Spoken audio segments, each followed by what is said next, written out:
When the most blocking flip cover of the gun head is closed, the external warning light will flash to give an alarm.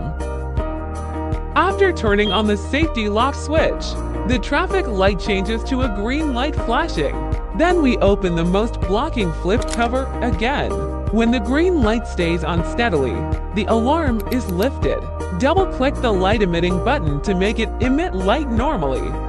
After the most blocking flip cover is closed, the green light is in a flashing alarm state.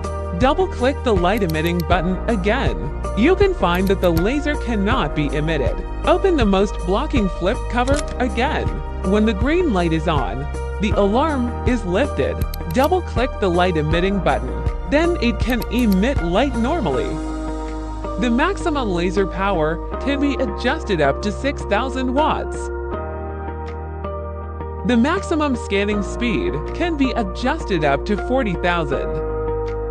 The cleaning width can be adjusted between 200 and 500 mm.